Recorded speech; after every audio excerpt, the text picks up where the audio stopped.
다들 데이 하와 어서 오십시오. 나 진짜 내 혼자 이거 세팅하느라고 진짜 죽는 줄 알았어 진짜. 진짜 요번에 이사하면서 다 버렸어요. 다 버렸는데도 뭐가 계속 나와. 8년 묵은 짐이야. 8년 묵은 짐. 8년 묵은 짐을 싹 다 정리하고 이제 새 집으로 이사를 했습니다. 새 집으로 이사를 해서 또 여기서 또 이제 제 방송의 새로운 페이지를 또 한번 써내려 가야죠.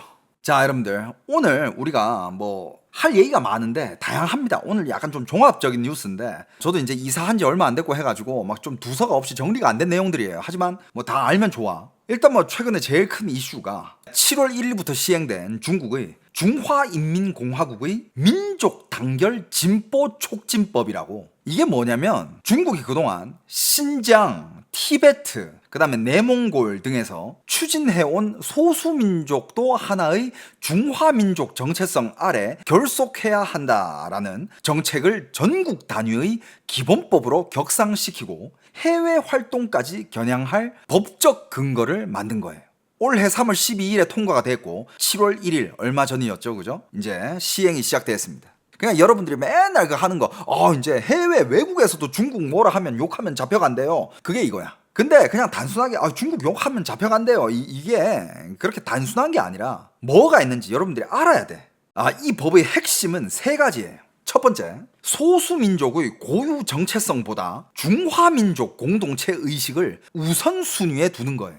옛날에는 중국이 그래도 소수민족들이 모여서 사는 지역에는 그 소수민족들만 자율적으로 이렇게 살라고 해가지고 자치구 이런 것도 지금도 자치구가 있는데 약간 좀 눈도 많이 감아주고 소수민족들이 법도 많이 좀 이렇게 좀 말도 들어주고 이런 식으로 많이 했는데, 이제는 이 법을 아예 중화민족 공동체 건설, 이거를 전면에 내세우고 국가기관, 학교, 기업, 종교단체, 언론, 사회단체가 그 의식을 확산하도록 요구합니다. 기업은 교육과 조직 문화에 이를 반영해야 하고, 종교단체는 종교의 중국화 방향을 따라야 합니다. 이게 뭐냐? 중국의 모든 교육, 중국의 모든 언론, 중국의 모든 종교단체, 기업, 학교, 국가기관, 사회단체, 뭐든 간에 그 위에 누가 있다? 그 위에 이 법이 있다. 이 법을 만든 건 누구? 공산당.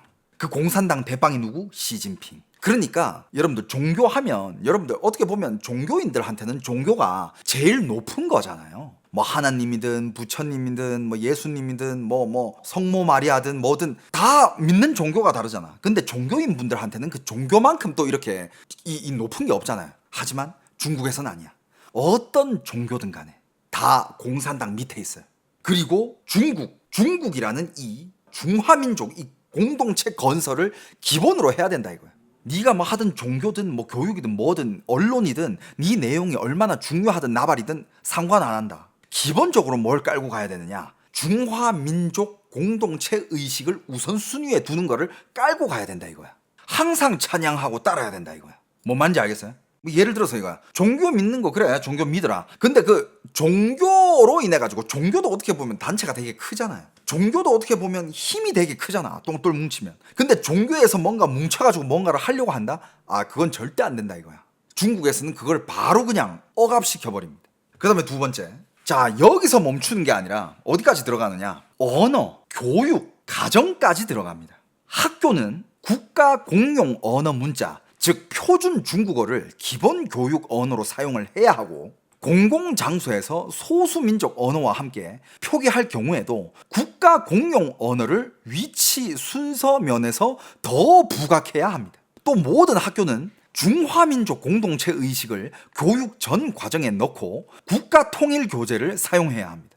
부모와 보호자에게도 미성년자가 공산당, 조국, 인민중화민족을 사랑하도록 교육해야 하고, 민족 단결에 불리한 관념을 주입하지 말라는 의무를 부과합니다. 예를 들어서 당신이 자식을 키워요.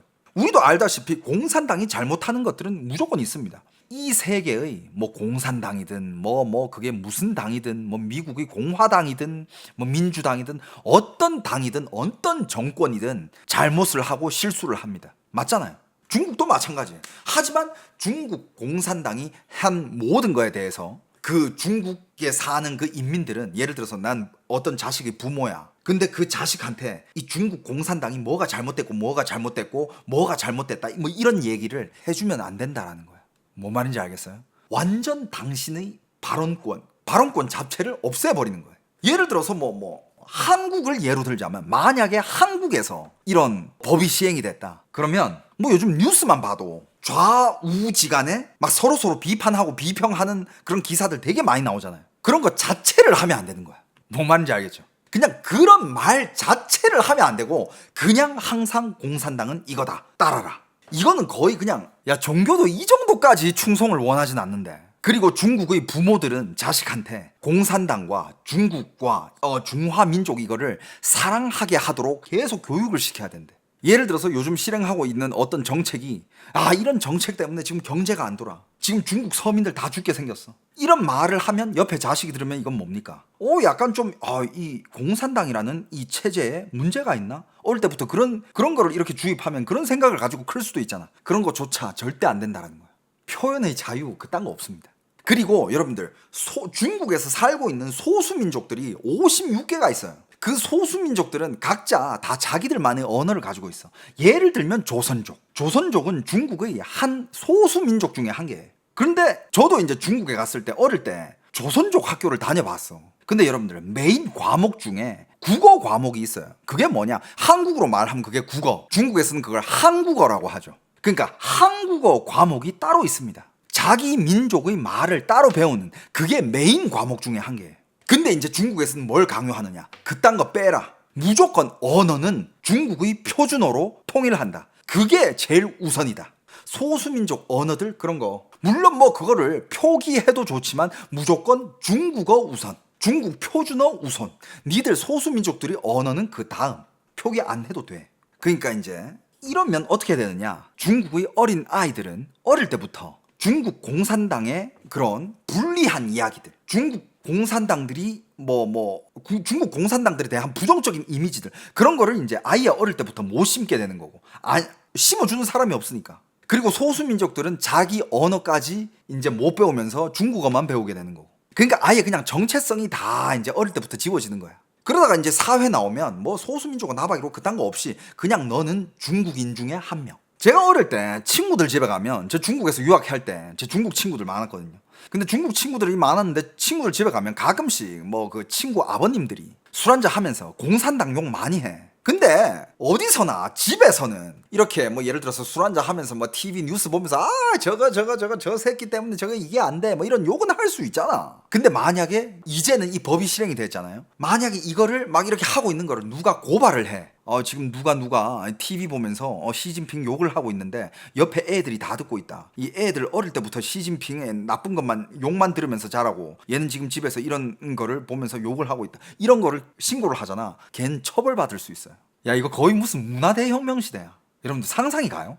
중국 정부는 표면적으로는 소수민족 언어의 학습 사용 권리는 보호한다라며 표준 중국어 보급과 소수민족 언어 보호를 대립시켜선 안 된다고 주장합니다. 다만 실제 법문은 학교 공공기관 공공표기에서 국가 공용 언어를 우선하게 설계되어 있다 이거야. 중국은 이제 중국어만 배우는 거야. 영어도 안 배우고, 물론 배우는 사람은 배우겠지만 필수 과목에서 뺀다 그랬잖아요, 그죠? 영어도 빼고 자기들이 언어, 소수민족 언어도 빼고, 그냥 모든 표기에는 무조건 중국어, 중국 표준어로 다 표기를 하게 돼 있고. 이게 시간이 지나면 여러분들, 이런 한 개 것들이 얼마나 무섭냐면, 이게 시간이 변하고 시간이 지나고 이제 세대가 바뀌잖아요. 그 세대들이 가지고 장착하고 성장하는 그 사상들 있잖아. 그게 과연 어떤 사상들이 나올지, 야, 그거 진짜 어떻게 될지 몰라요. 이런 식의 교육을 받으면서 자란 아이들이 나중에 커서 어떤 사상을 가지게 될지. 자, 그리고 세 번째, 이게 가장 논란이 된 거죠. 해외에서도 민족 단결 훼손이나 민족 분열 행위를 하면 법적 책임을 묻겠다라는 조항이, 이게 제63조인데 이게 제일 논란이었어요. 중화인민공화국 국외의 조직과 개인이 중국을 상대로 민족 단결, 진보를 파괴하거나 민족 분열 행위를 하면 법적 책임을 추궁하겠다라고 규정합니다. 법 자체는 구체적으로 어떤 형벌을 어떻게 적용할지 적지는 않았지만 중국 당국이 해외 티베트, 위구르, 몽골 활동가, 독립자치운동단체 관련 연구자나 언론 활동을 압박할 근거로 활용할 수 있다는 우려가 나오고 있는 상황이에요. 그러니까 이게 어떤 걸로 처벌을 하겠다라고 이게 진짜 애매모호한 게 이게 또 그거야. 코에 걸면 코걸이, 귀에 걸면 귀걸이, 그런 법이 돼버리는 거예요. 예를 들어서 진짜 이 말대로 따지잖아. 그러면 이것도 불법이야. 예를 들어서 대한민국에 야 대만 독립 지지하는 사람들 많잖아요. 야 대만은 자유민주주의 국가고 그걸 국가로 인정하고 대만 독립을 난 지지한다, 이런 사람들 대한민국에 되게 많아. 그렇잖아. 그런데 이거는 어떻게 보면 중국의 민족 분열을 조장하는 그런 행위일 수 있거든. 코에 붙이면 코걸이니까. 그래서 예를 들어서 옛날에 뭐 어디 뭐 유튜브나 아니면 SNS 댓글에다가 뭐 대만 만세, 뭐 대만 넘버원, 대만 독립 가자, 뭐 이런 거 댓글로 남긴 사람이 중국을 여행 갔어. 근데 중국 여행 가다가 뭔가 재수없게 걸려가지고 너 조사 좀 하겠습니다 하고 이렇게 조사하다 보니까 그런 기록이 나왔어. 그럼 당신 처벌받을 수도 있는 거야. 진짜 법이 너무 애매해요. 이런 애매한 법들이 이거는 그냥 까놓고 얘기하면 그들만의 무기로 쓰겠다는 거야. 그냥 니들을 처벌하고 싶을 때 처벌할 수 있는 그냥 한 도구일 뿐인 거야. 뭐 예를 들어서 대한민국 사람들 중에 중국 욕하는 사람들 많잖아요. 근데 어디까지가 욕이냐 이거야. 어디까지가 거기 벌리냐 이게 명확한 규범이 없어요. 예를 들면 뭐 이런 얘기 하는 사람들도 많잖아. 아 중국은 빨리 여러 개 나라로 분열돼야 된다, 쪼개져야 된다. 그럼 이런 얘기 한 사람은 중국에서 이거를 이 법으로 다스릴까 안 다스릴까 기준이 없어. 그리고 지금 제가 봤을 때 중국이 이 법을 실행한 이유 중에 큰 이유 중에 한 개는 중국 해외에서 중국 공산당을 까는 중국인들이 너무 많아요.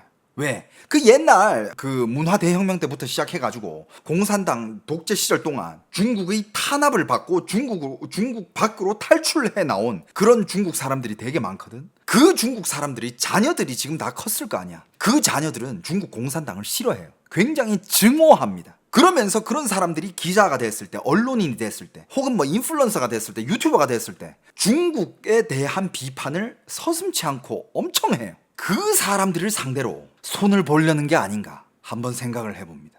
뭐 보니까 그 올림픽 공원에도 보니까 천멸중공 이런 것도 뭐 적혀있고 하더만. 이건 과연 처벌을 받을까 안 받을까 기준이 없어요. 그냥 지들 기분이야. 자, 그렇다면 왜 지금 이런 법을 만들었을까요? 지금의 중국은요, 경제 성장과 지역 개발만으로 민족 문제를 관리하던 방식에서 이제 더 나아가 정체성 자체를 국가와 당 중심으로 재편하려는 단계에 들어갔습니다.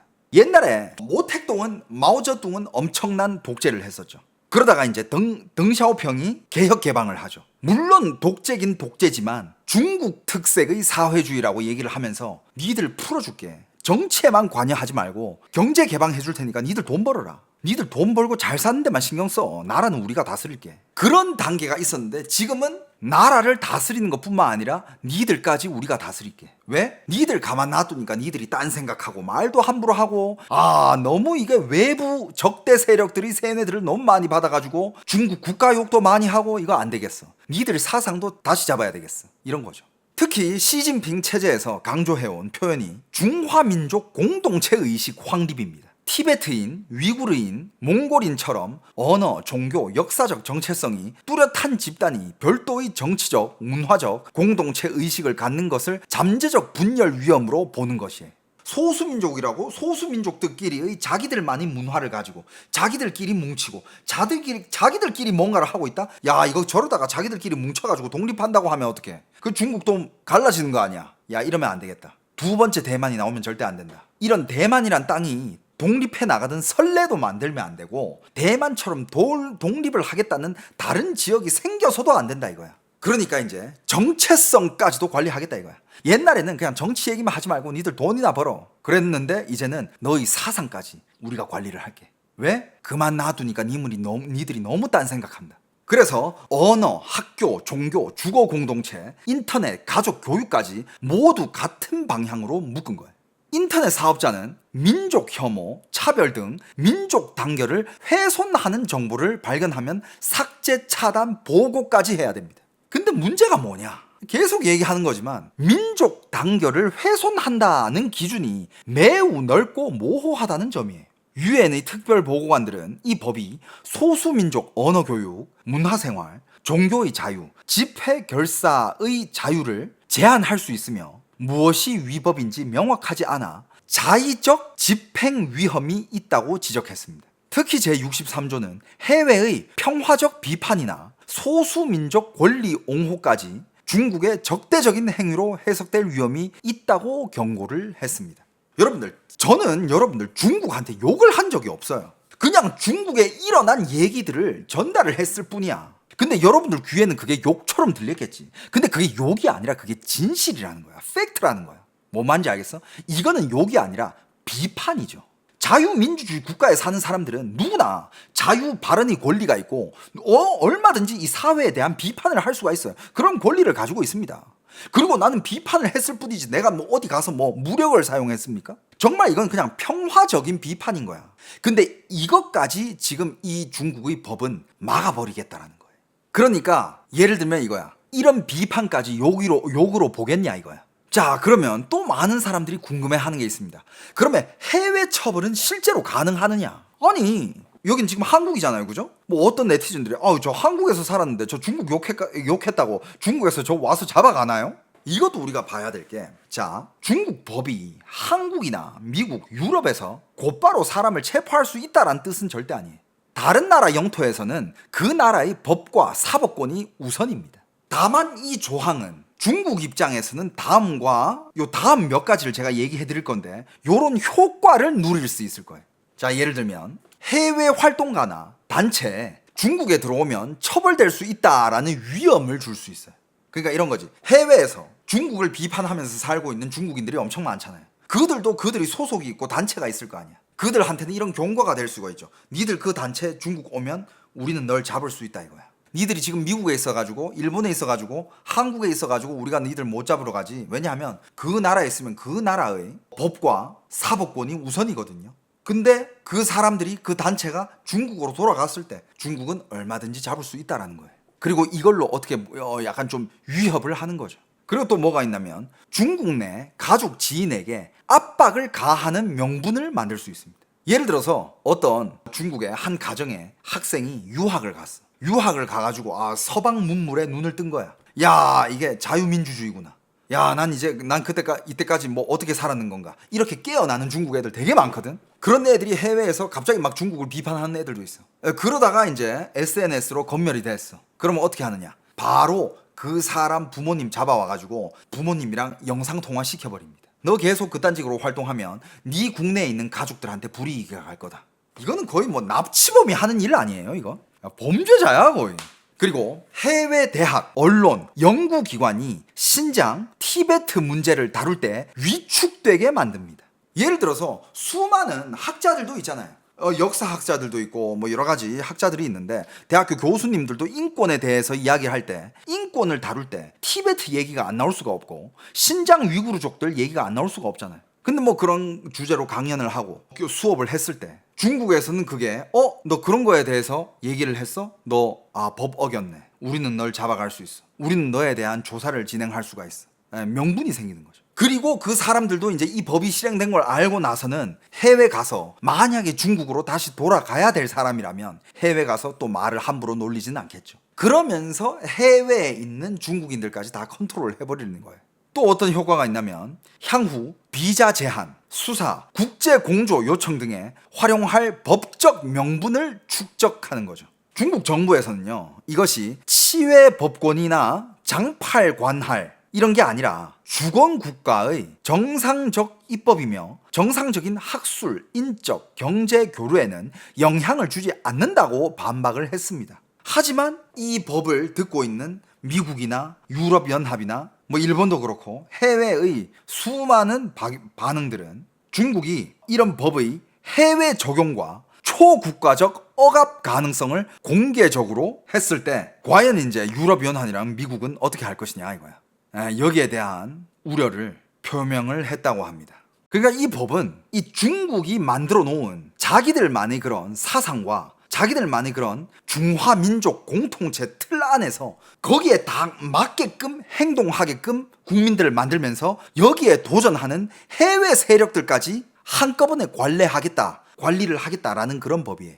중국 정부는 민족 평등과 발전, 표준 중국어 교육, 분리주의 방지를 위한 정상적 국가 통합 정책이라고 주장을 합니다. 하지만 법의 적용 기준이 넓고 불명확하며 해외 개인 단체까지 책임을 묻겠다고 명시한 순간부터 단순한 국내 민족 정책을 넘어선 것은 분명하다고 봅니다. 근데 여러분들, 더 무서운 게 옵니다. 진짜 이건 더 무서운 거예요. 지금 중국에서 추진하고 있는 게 있어요. 저는 이걸 보고 나서 이게 뭐 소수민족 그 법보다 이게 더 좀 공포스러웠거든요. 더 무서운 거입니다. 그게 뭐냐 얘기를 해봅시다. 지금 중국에서 추진하고 있는 게 있는데, 안 그래도 중국은 검열이 굉장히 심한 편이잖아요. 그죠? 심한 편이 아니라 검열이 어마어마하지. 근데 이거는 기존 검열 규정 하나를 새로 만드는 그런 정도가 아니라 계정 관리, 영향력 계정, MCN 관리, 그 다음에 AI 알고리즘 통제, 그 다음에 행정 제재와 재가입 제한을 한 법안 안에 연결하려는 인터넷 기본법입니다. 인터넷 기본법 성격의 개편이에요. 중국 국가인터넷 정보 사무실에서 7월 3일 다시 공개한 94개 조항짜리 개정 초안입니다. 의견 수렴 마감은 2026년 8월 2일까지예요. 시행일도 아직 문서에 비어 있습니다. 하지만 이런 거를 추진한다는 것 자체가, 만약에 이 초안이 통과되면 중국 인터넷은 삭제, 정지 중심의 통제에서 계정 신용, 실명 재검증, 수익 제한, 재가입 제한까지 묶는 구조로 한 단계 더 업그레이드 되는 거야. 지금은 예를 들어서 온라인에서 내가 뭔가 반공산당적인 그런 발언을 했다든지 뭐 이런 말을 잘못했을 때 그냥 계정 삭제, 계정 정지 정도잖아. 근데 나중에는 어느 정도까지 가냐면 재가입까지 제한을 하는 거야. 여러분들, 이게 얼마나 무서운 거냐면, 요즘 이 시대에, 예를 들어서 여러분들 요즘 이 시대에 살고 있잖아. 근데 여러분들이 뭐 법을 어겼다 쳐, 뭐 온라인으로 사기를 쳤어. 그래가지고 여러분들한테 내린 벌이 이후로 당신의 신분증 아이디로는 그 어디 인터넷 사이트도 가입이 안 된다라고 이런 벌을 내리면 당신 어떨 것 같아요? 그거는 진짜 거의 요즘 시대에서는 거의 반사망 선고야. 당신 온라인 아이디 계정 없이 뭘 할 수 있는데, 요즘 시대에 아무것도 못해요. 이게 진짜 센 거야. 그러니까 온라인 무기징역. 그럼 당신이 온라인에서 뭘 할 수 없다면 뭘 할 수 있는데, 당신이 지금 여러분들 뭐 어디 가입하고 게임하고 뭐 쇼핑하고 뭐 인터넷으로 모든 걸 하잖아. 그게 다 아이디로 통하잖아. 내 계정으로. 그 계정을 영구 정지시킨다고 생각해봐. 배달도 못해. 이제 배달하려면 다른 사람이 배달을 시켜주든가, 당신은 직접 배달하려면 전화로 해야 돼. 와, 이거 진짜 소름 돋지 않아요? 난 이게 진짜 센 거라 보아. 요즘 시대. 지금 일단 초안은 위반 정도에 따라 계정 기능 제한, 수익 제한, 여러분들 수익까지 제한해. 예를 들면 이런 거야. 요즘 정말 많은 사람들이 온라인 계정으로, SNS로, 예를 들면 유튜브, 틱톡, 인스타그램, 네이버 스마트 스토어, 여러 가지 계정이 있잖아요. SNS 이런 걸로 수익 창출을 많이 하고 있잖아. 적게든 많게든 조금씩 수익 창출을 하잖아요. 근데 저 사람의 아이디는 수익 창출 영구 정지. 무섭지 않습니까? 나는 온라인으로 들어오는 수익 없는데 인생 어떻게 될지 몰라요. 요즘은 그냥 아줌마 아저씨들도 틱톡이나 인스타 이런 데다가 간단한 사진 동영상 올려가면서 용돈벌이 하는 시대야. 그런데 그런 게 이제 정지되는 거야. 그러다가 잘 되면 이제 수익이 올라가면 그게 이제 정규직이 되는 거고, 이제 그게 인플루언서가 되는 거야. 저도 옛날에 온라인 방송을 하기 전에 원래 직업이 있었어요. 전 그때 이제 중국어 강사를 하고 있었죠. 근데 중국어 강사를 하면서 온라인 방송을 시작했는데, 인터넷 방송을 했는데 한 1년 정도 지나니까 인터넷 방송 수입이 나의 강사 수입을 뛰어넘어가지고 그 다음에 강사를 그만두고 아예 그냥 온라인 방송으로 올인을 하게 된 거잖아. 사람 일은 어떻게 될지 모른다니까. 자, 중국 당국 스스로는 이 법을 2000년부터 시행된 인터넷 정보 서비스 관리 규정을 전면 개편하는 작업이라고 설명을 합니다. 기존 규정이 인터넷 허가, 게시물, 금지, 삭제, 의무 중심이었다면 이번 초안은 플랫폼, 인플루언서, MCN, 라이브 방송, 앱스토어, AI 서비스, 알고리즘, 인터넷 에이전트까지 한 문서로 묶었습니다. 중국 당국이 밝힌 계정 명부는 크게 3가지가 있습니다. 자, 일단 첫 번째. 이제 여러분들 계정은요, 이게 중국에서 만약에 이 법이 실행이 된다면, 아직 추진 중입니다. 만약에 실행이 된다면 계정은 이제 단순 아이디가 아니라 신용 기록이 된답니다. 이미 중국에서는 온라인 실명제 이런 것들도 다 이제 여러분들이 온라인에서 여러분들 아이디 가지고 뭐 뻘짓하면 그 바로 잡혀요. 아시잖아요, 중국에서는. 근데 이제는 온라인에서 나의 활동이 개인 신용도랑 연결이 된다 이거야. 가장 눈여겨볼 조항이 42조라고 합니다. 플랫폼은 이용 계정의 사용 상황에 따라 계정 신용 기록 제도를 만들고 등급에 따라 서비스를 차등 제공하며 그 현황을 정기적으로 당국에 보고해야 합니다. 여기서 중요한 점은 초안에 전 국민 공통 온라인 신용 점수라는 표현은 없어요. 즉 지금 당장 모든 중국인이 하나의 중앙 점수로 평가된다고 단정하면 그건 좀 과장이에요. 하지만 플랫폼별 계정 신용 관리가 의무화되고 당국이 이를 감독하며 심각한 위반자는 정부 차원의 신용 불량 명단과 재가입 제한까지 연결될 수 있다는 거예요. 플랫폼 내부 제재와 정부 행정 제재가 이어지는 구조가 만들어지는 그런 셈입니다. 이는 단순한 댓글 삭제보다 훨씬 장기적인 관리 방식이에요. 온라인에서 만약에 당신이 실수를 했다. 그럼 당신의 신용도가 떨어지는 거예요. 그럼 당신은 온라인에서 할 수 있는 활동들이 제한이 걸리는 거예요. 신용이 떨어지면 대출 제한도 걸릴 수 있겠죠. 그러니까 이런 것들을 다 엮여버리는 거야. 여러분들 대한민국에서 예를 들어서 여러분들이 온라인에서 악플을 많이 달았어. 그렇다고 해가지고 은행 신용도가 떨어지지는 않거든요. 그렇잖아. 근데 여러분들이 만약에 온라인에서 댓글을 막 악플을 많이 달고 막 정부 욕하는 글을 많이 달았어. 그것 때문에 갑자기 여러분들이 막 주식 뭐 이런 거 주택담보대출 이자가 갑자기 올라가. 와씨 빡칩니까 안 빡칩니까? 이거랑 연결을 시켜버린다니까. 예를 들면 여러분들 무신사에서 혹은 온라인에서 뭐 쇼핑 많이 하잖아요. 근데 등급이 높을수록 할인율이 높잖아. 근데 갑자기 당신이 온라인에서 정부 욕을 많이 욕했다라는 이유만으로 거기까지 할인은 못 받습니다. 이렇게 차별을 시켜버려요. 어떨 것 같아? 중국도 진짜 거의 뭐 국민 인플루언서 시대잖아. 모든 국민들이 뭐 할 것만 없으면 방송 켜요. 그게 이제 온라인 구걸이라고 하는데, 그런데 그것도 예를 들어서 당신이 만약에 온라인에서 뻘짓을 했다. 그거 못하게 해. 그럼 중국인들은 어떻게 되겠습니까? 더더욱 온라인에서는 말을 조심하겠죠. 이상한 악플 안 달고 반공산당 선동하는 그런 댓글들 안 달게 되고 중국인들은 더더욱 입을 닫게 되겠죠. 이런 식으로 중국은 중국인들을 컨트롤한다 이거야. 예를 들어서 만약에 한국에서 대한민국 국민들 만약에 한국에서 이런 법이 시행이 된다. 악플을 많이 달면 많이 달수록 신용도가 떨어지면서 대출 이자가 올라가. 대한민국의 악플 없어집니다. 믿어요 안 믿어요? 그만큼 이 온라인 활동을 개인 실생활이 뭐 신용 이런 거랑 연결을 시켜버리면 그만큼 파워가 세진다라는 거예요. 자, 그 다음에 두 번째, 실명제는 이미 있었지만 이제 계속 재검증으로 간다라는 겁니다.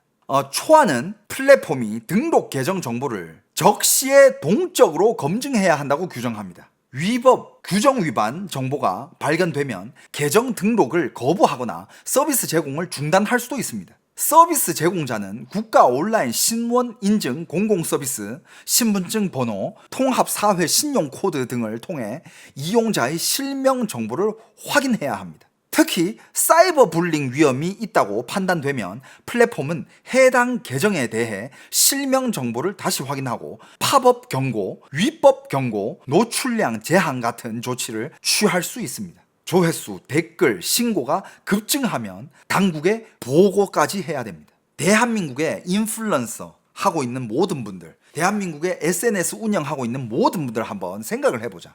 여러분들이 뭐 사진을 한 개 올렸어, 피드를 한 개 올렸어, 유튜브에 쇼츠 영상을 한 개 올렸어. 근데 갑자기 악플이 많이 달렸어. 정부에서 연락이 옵니다. 정부에서 연락이 와가지고 왜 이렇게 악플이 많이 달리는 거죠? 보고서 작성해서 보내세요. 와 씨, 개 스트레스 받아. 씨, 미친 거 아니야? 근데 여기도 또 문제가 있는 게 사이버 불링 위험, 이상 계정, 불량 정보 같은 표현의 해석 범위가 너무 넓다는 거야. 이것도 되게 모호한 법이에요. 실제로는 피해자 보호에 쓰일 수 있지만 민감 사건에서 여론이 급격히 커지는 계정이나 게시물을 빠르게 제어하는 장치로도 작동할 여지가 있다는 거예요. 결국에는 또 정부 차원에서의 장치야.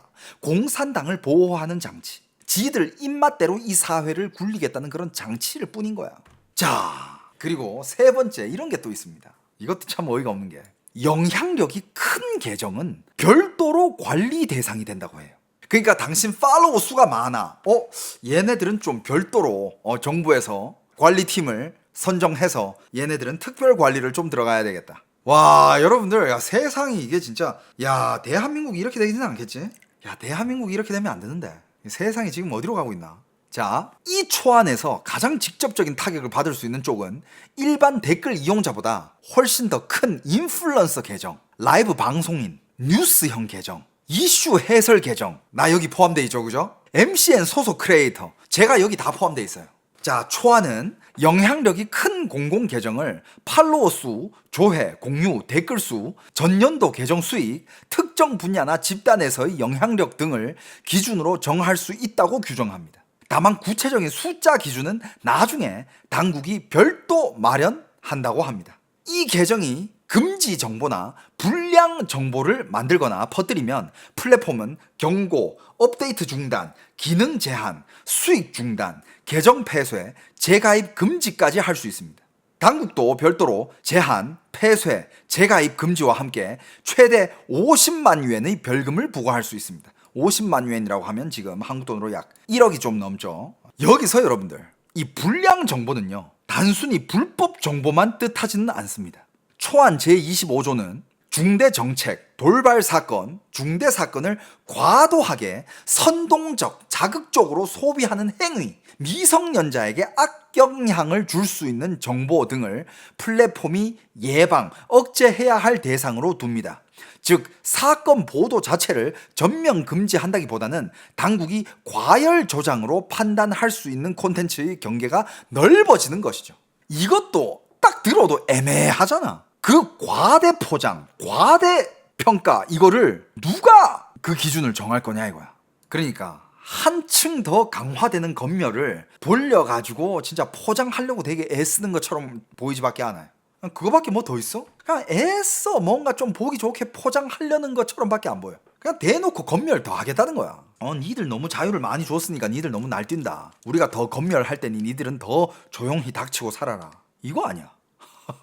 그냥 인형처럼 가만히 있으라는 거군요. 중국 정부 입장에서 제일 좋은 시민들은 어떤 시민이냐? 노예처럼 일하고 돈 많이 벌어서 세금 이빠이 내고 불평불만 없고 적당히 살다가 정년 퇴직 때 죽어라. 왜? 정년 퇴직하고 계속 살아있으면 양로비 또 나가야 되잖아. 정년 퇴직하자마자 바로 죽는. 그 전까지는 열심히 일하고 국가에다가 세금 열심히 상납하고 딱 그걸 원하는 것 같아.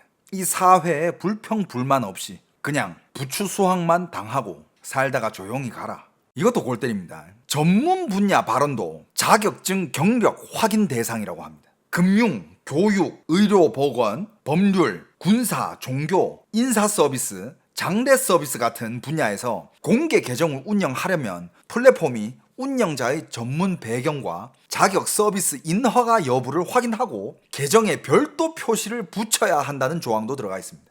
예를 들어서 내가 독학을 엄청 해가지고 내가 경제 분야 전문가야. 그래가지고 내가 이제 경제에 대해서 막 방송을 하려 그래. 안 돼. 너 못해. 왜? 자격증이 없으니까.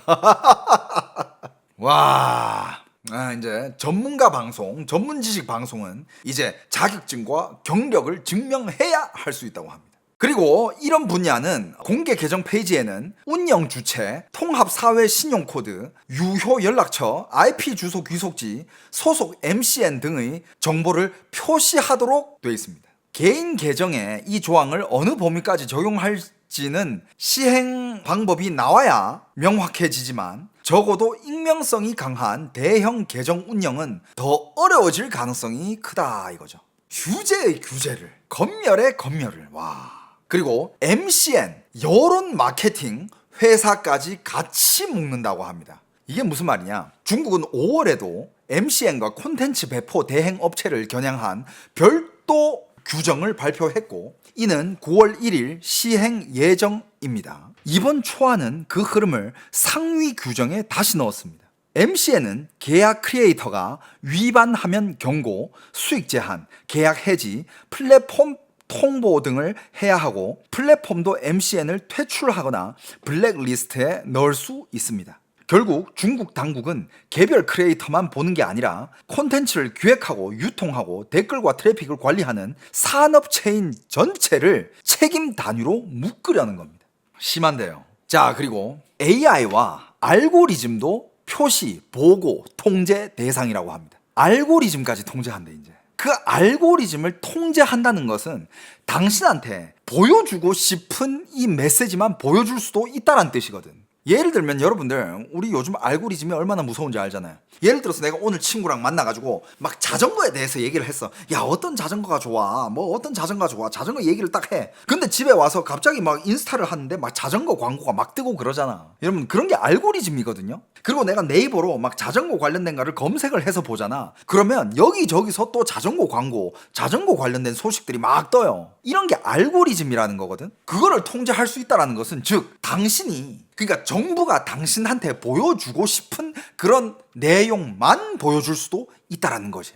뭔 말인지 알겠죠? 아, 여기도 이렇게 적어놨네.